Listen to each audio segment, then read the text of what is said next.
네, 안녕하세요. 데일리아 이슈 김전입니다. 내일이면 2020년의 증시가 끝나는 날입니다. 하루하루 그리고 1분 1초가 소중해지는 요즘인데요. 오늘도 즐거운 마음으로 12월 29일 데일리아 이슈 시작하겠습니다.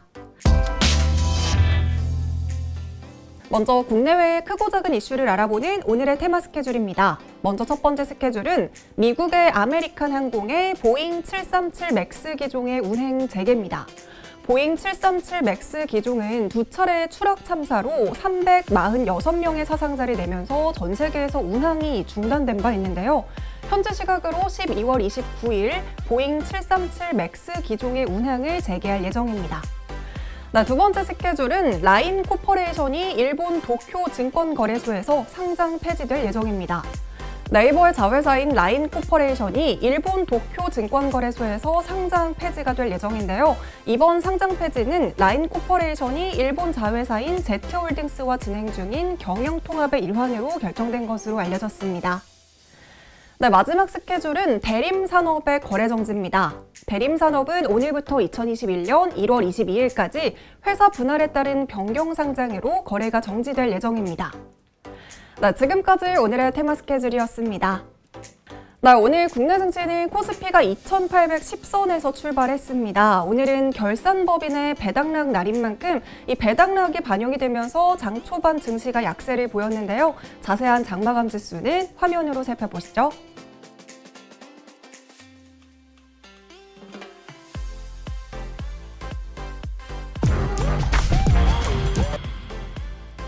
그럼 오늘의 주식시장을 들썩이게 한 오늘의 특징주 살펴보겠습니다. 먼저 첫 번째 특징주는 DB하이텍입니다.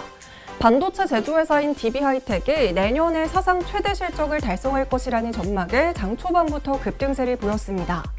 신한금융투자에서는 DB하이텍이 내년 매출액은 1조 283억 원, 영업이익은 3,061억 원을 기록하면서 사상 최대 실적을 기록할 것으로 전망했습니다.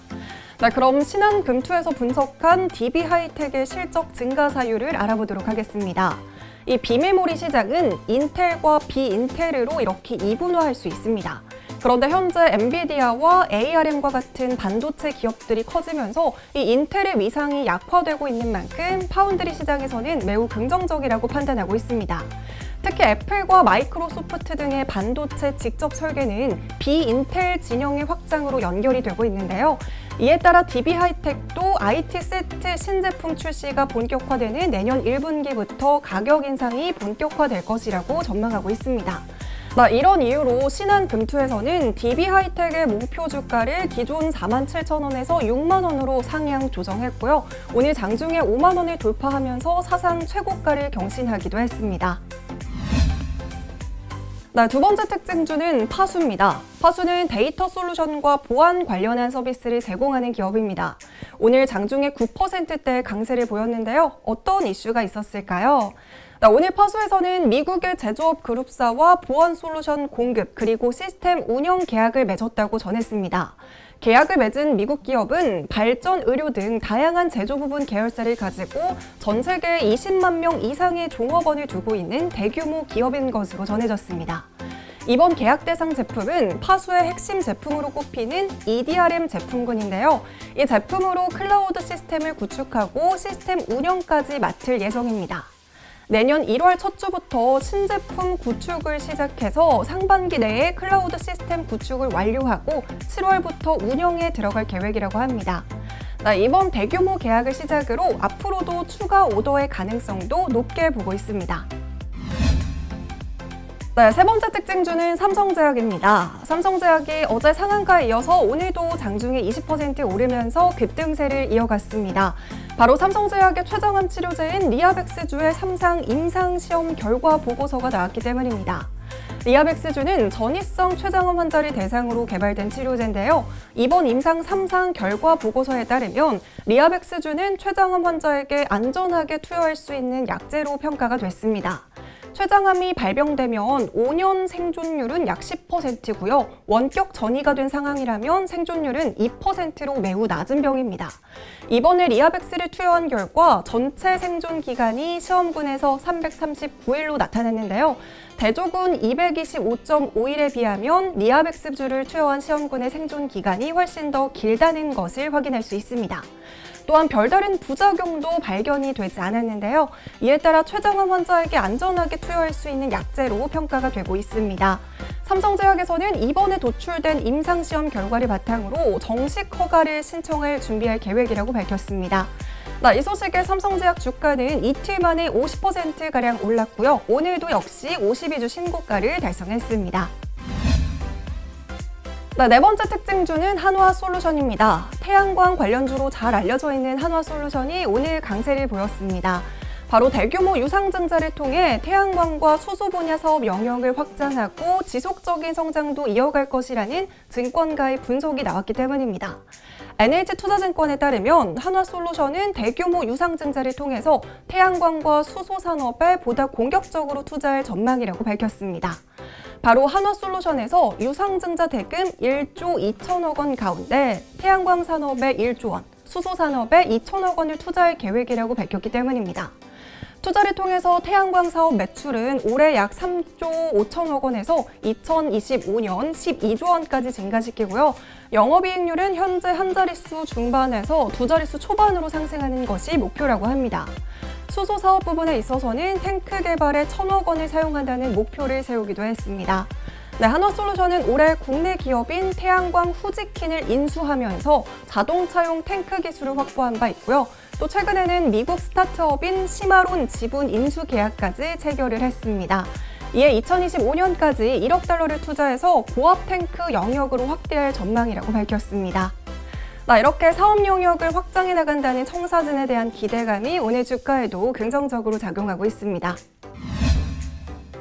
다섯 번째 특징주는 조이시티입니다. 조이시티가 자회사를 새롭게 설립하고 웹툰 신사업을 본격적으로 추진한다고 선언했습니다. 새롭게 설립하는 자회사는 바로 로드비 웹툰인데요. 웹툰 제작 기업인 블루코믹스의 박종길 전 대표가 로드비의 대표를 맡아서 사업을 주도할 예정입니다. 그럼 로드비 웹툰의 앞으로의 계획을 말씀드리도록 하겠습니다. 스타나 신진 작가를 지원하는 전속 작가 프로그램, 그리고 제작 세분화와 작품 완성도를 위한 웹툰 제작 스튜디오, 웹툰 작가를 꿈꾸는 이들을 위한 인큐베이팅 프로그램을 함께 운영하면서 웹툰 제작 역량을 강화하는 게 첫 번째 목표입니다. 이어서 대중적이고 인기 있는 작품 IP를 활용해서 게임과 웹드라마, 애니메이션 등의 콘텐츠 비즈니스 모델을 만들 예정이라고 합니다. 더불어서 조이시티는 내년 1월에 보통주 1주당 신주 2주를 배정하는 무상 증자까지 결정이 된 상황이라서 이런 호재가 겹치면서 장중에 상한가에 도달하기도 했습니다. 그럼 본격적으로 오늘의 핫 이슈 알아보도록 하겠습니다. 오늘의 핫 이슈는 셀트리온 국내 첫 코로나 치료제 성공하나입니다. 셀트리온에서 오늘 코로나19 치료제의 조건부 승인을 신청합니다. 이 치료제의 안전성과 효능을 입증하는 임상 2상 결과를 식약처에 제출할 예정입니다. 현재 정부에서는 우리나라 전체 인구의 88%에 해당하는 코로나19 백신을 글로벌 제약사를 통해서 들여오기로 했지만요.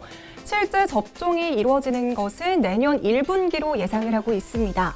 최대한 접종 시점을 앞당기고 있지만 이 백신 접종 전까지는 백신 공백기가 발생할 수 있는데요. 이 기간을 메우기 위해서는 정부에서는 국내 업체가 개발 중인 코로나19 치료제를 조기에 사용할 수 있도록 적극적인 지원 방침을 세우고 있습니다.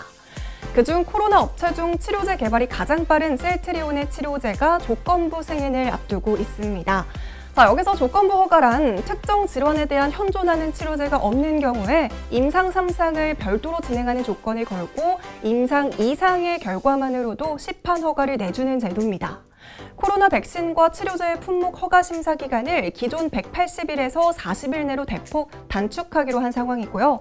셀트리온이 코로나 항체 치료제 조건부 허가 승인을 신청하면 식약처는 이르면 내년 1월 중순, 늦어도 2월 초에는 결과를 발표할 것으로 보입니다. 자, 이렇게 셀트리온이 코로나 치료제 국산 1호의 속도를 내기로 시작하면서 셀트리온 측에서는 내부 임직원들에게 그룹사 주식 거래 금지령을 내리기도 했습니다. 이렇게 치료제 승인 기대감이 커지면서 오늘 셀트리온 주가는 강세를 보였는데요. 장중에 11%까지 오르면서 4거래일 연속으로 부진했던 주가를 어느 정도 회복하고 있습니다. 셀트리온 제약과 셀트리온 헬스케어도 오늘 함께 오름세를 보였습니다. 네, 지난 12월 7일 39만 원을 돌파하고 주가에 좀 조정이 있었는데요.